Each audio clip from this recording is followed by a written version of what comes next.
नमस्ते, वीडियो में आपका स्वागत है। आज है 30 नवंबर सैटरडे। मैं हूं सर्वेश एस गुट्टी, सभी रजिस्टर्ड रिसर्च एनालिस्ट और एलीट चार्ट एनालिसिस और फिन्वेस्टोरा का फाउंडर।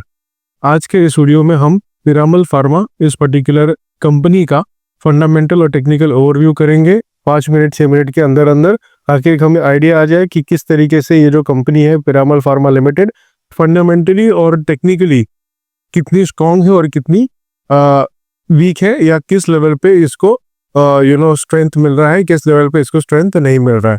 इसको हम थोड़ा सा ओवरव्यू देखेंगे। वीडियो शुरू करने से पहले मैं ये डिस्क्लेमर देना चाहूंगा कि ये वीडियो या हमारे चैनल का किसी भी वीडियो शुरू करने से पहले मेरा ये डिस्क्लेमर है कि ये वीडियो या कोई भी दूसरा वीडियो मेरे चैनल पे किसी भी प्रकार से इन्वेस्टमेंट एडवाइस या रिकमेंडेशन मेरी या मेरी कंपनी की तरफ से बिल्कुल भी नहीं है। ये वीडियो सिर्फ एजुकेशन और जनरल इंफॉर्मेशन पर्पस के लिए है।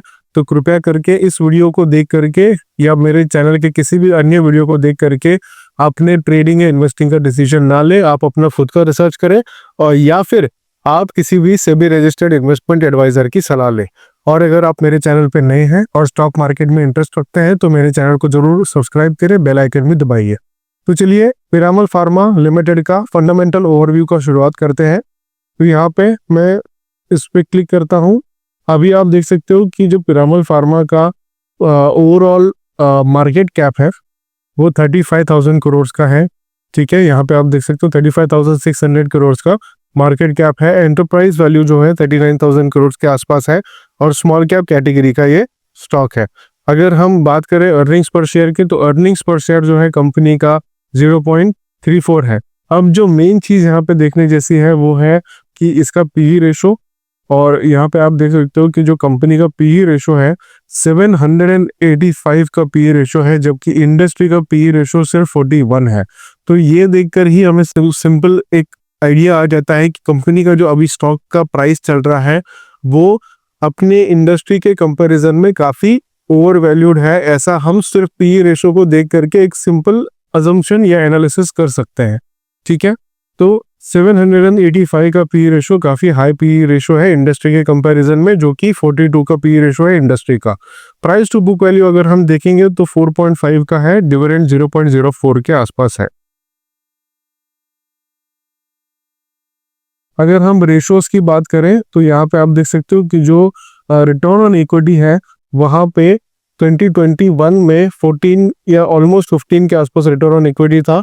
उसके बाद में 22 में 6 हुआ, फिर नेगेटिव के अंदर चला गया रिटर्न ऑन इक्विटी 2023 में, और 2024 फाइनेंशियल ईयर में 0.24 के आसपास का रिटर्न ऑन इक्विटी है, जो कि मेरे ख्याल से काफी कम हम उसको मान सकते हैं।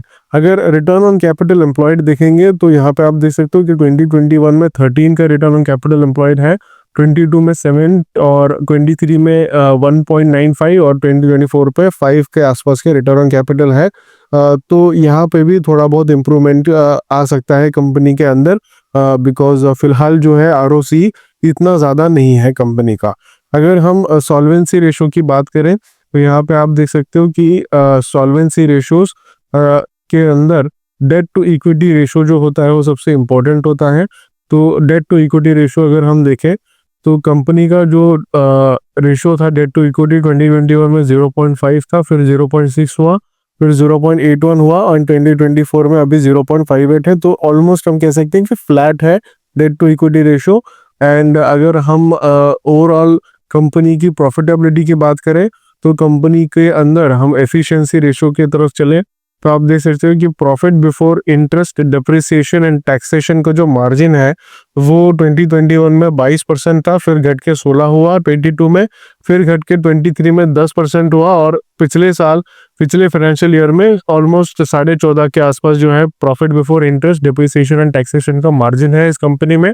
अगर प्रॉफिट आफ्टर टैक्स की बात करें जो कि काफी इंपॉर्टेंट नंबर होता है हमारे लिए, तो 2021 में ऑलमोस्ट 12% का पैट था, 22 में वो गिर करके 5% हो गया, 23 में कंपनी ने लॉस बुक किया है 2.3% का।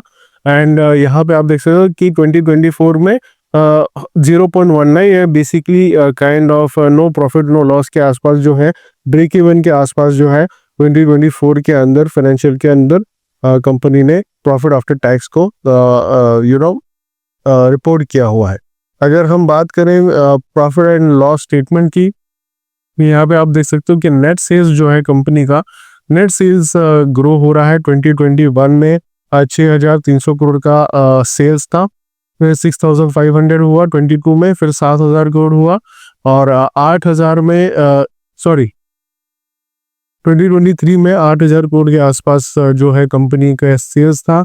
और अभी 2024 सितंबर महीने के क्वार्टर तक 8,700 करोड़ के आसपास का जो सेल है कंपनी ने किया है। तो सेल्स के अंदर डेफिनेटली ग्रोथ आया है पिरामल फार्मा के स्टॉक के अंदर। अगर हम प्रॉफिट आफ्टर टैक्स की बात करें तो यहाँ पे आप देख सकते हो कि 835 करोड़ का प्रॉफिट था 21 में, फिर उसको ड्रॉप होकर के 376 हुआ 22 में। 2023 में 1.86 करोड़ का लॉस कंपनी ने बुक किया है। 2024 के अंदर जाने 23-24 फाइनेंशियल ईयर के अंदर 18 करोड़ का प्रॉफिट बुक किया है कंपनी ने। एंड 2024 सितंबर के क्वार्टर तक 20 करोड़ के आसपास का जो है लॉस कंपनी ने बुक किया है। तो अभी भी देखेंगे तो प्रॉफिट्स थोड़ा सा कंपनी के अंदर वोलेटाइल चल रहा है पिछले 2-3 साल में, लेकिन सेल्स के अंदर जो है ग्रोथ कंपनी ने दिखाया है। तो ओवरऑल अगर हम देखेंगे तो फिलहाल जो कंपनी है ग्रोइंग स्टेज पे है। फिलहाल अगर हम देखेंगे तो फंडामेंटल्स को देख करके, फाइनेंशियल्स को देख कर ये समझ में आ रहा है कि कंपनी ग्रोइंग स्टेज पे है, कंपनी का सेल्स का ग्रोथ हो रहा है, लेकिन प्रॉफिटेबिलिटी के अंदर थोड़ा बहुत वोलेटिलिटी कंपनी के अंदर दिख रही है। तो चलिए अब पिरामल फार्मा कंपनी के चार्ट्स की तरफ चलते हैं। ये है पिरामल फार्मा का चार्ट और ये 1 डे का टाइम फ्रेम मैंने ओपन किया हुआ है। और यहाँ पे आप देख सकते हो कि ऑलमोस्ट अप्रैल 2023 से एक ब्रेकआउट आया था 200 EMA के ऊपर, और वहां से जो है स्टॉक कंसिस्टेंटली ऊपर की तरफ बुलिश ट्रेंड दिखा रहा है। ठीक है, एंड अभी भी जो है स्टॉक 200 EMA के ऊपर अच्छी तरीके से ट्रेंड कर रहा है। तो वो डेली टाइम फ्रेम पे हम लोग ये कह सकते हैं कि स्टॉक का जो ट्रेंड है वो बुलिश ट्रेंड यहाँ पे दिख रहा है। अगर डेली टाइम फ्रेम की बात करें तो स्टॉक का जो मेजर जो हाईएस्ट लेवल है, ऑल टाइम हाई लेवल है, वो अप्रोक्सीमेटली 307.9 के आसपास है, जो कि 6 नवंबर यानी इसी महीने में इसने ऑल टाइम हाई को हिट किया हुआ है, जो कि काफ़ी अच्छी बात है इन टर्म्स ऑफ ट्रेंड। अगर हम मेन रेजिस्टेंस लेवल की बात करें तो जो ऑल टाइम हाई का लेवल है लगभग 308 का, वही मेजर रेजिस्टेंस लेवल होगा इस स्टॉक के अंदर। अगर 308 को ब्रेक करता है 1 डे टाइम फ्रेम में तो ये स्टॉक और भी आगे अपने बुलिश ट्रेंड को कंटिन्यू करने की प्रोबेबिलिटी रखता है।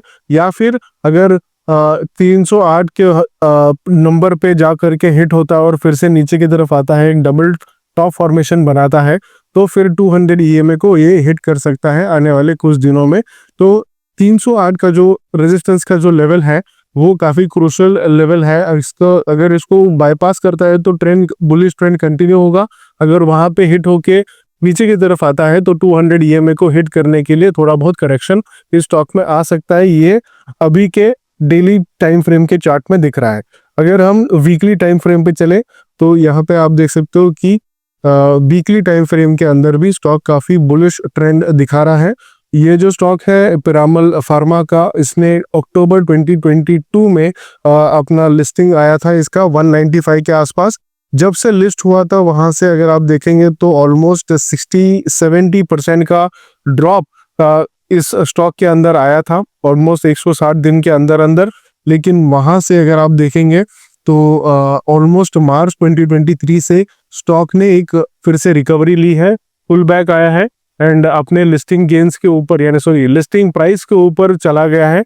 एंड आज का जो प्राइस है, जिस दिन मैं रिकॉर्ड कर रहा हूँ 30 नवंबर को, 270 के आसपास का प्राइस यहाँ पे आपको दिखने मिल रहा है। अगर वीकली चार्ट पर भी देखेंगे तो क्लियरली हमें दिख रहा है कि इस पर्टिकुलर स्टॉक ने यहाँ पे एक बार सपोर्ट लिया, फिर 2 बार सपोर्ट लिया 200 EMA पे, और स्टॉक काफी एक स्ट्रक्चरली बुलिश ट्रेंड को डिपेक्ट कर रहा है वीकली ट्रेंड के अंदर भी। यहाँ पे भी 308 का जो लेवल है वो एक मेजर रेजिस्टेंस लेवल होगा, एंड उसको अगर बाईपास करता है तो एक और फर्दर ट्रेंड हम देखने की प्रोबेबिलिटी इस स्टॉक में रखते हैं।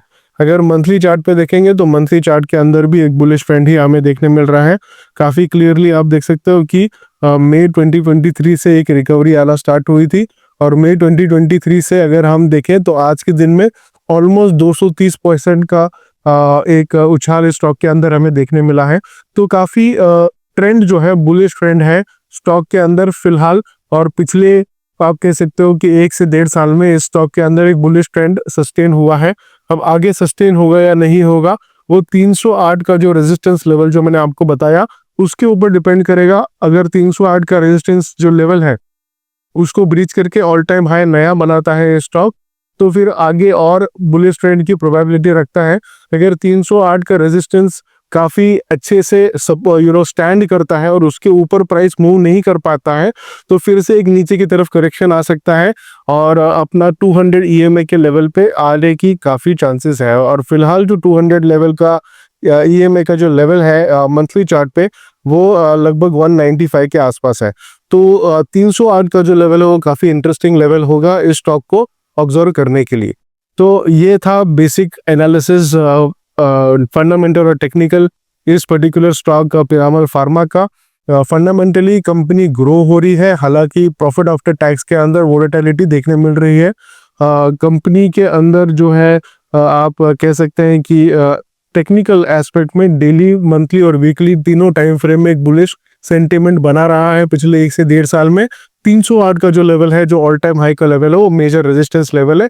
उसको अगर ये स्टॉक ब्रेक करता है और कंसिस्टेंटली सेल्स ग्रोथ और अर्निंग्स ग्रोथ और प्रॉफिट आफ्टर टैक्स के अंदर ग्रोथ दिखाता है कंपनी, तो हो सकता है कि इस कंपनी के अंदर पीरामल फार्मा के अंदर एक कंटिन्यूड बुलिश रैली हमें देखने मिल सकती है।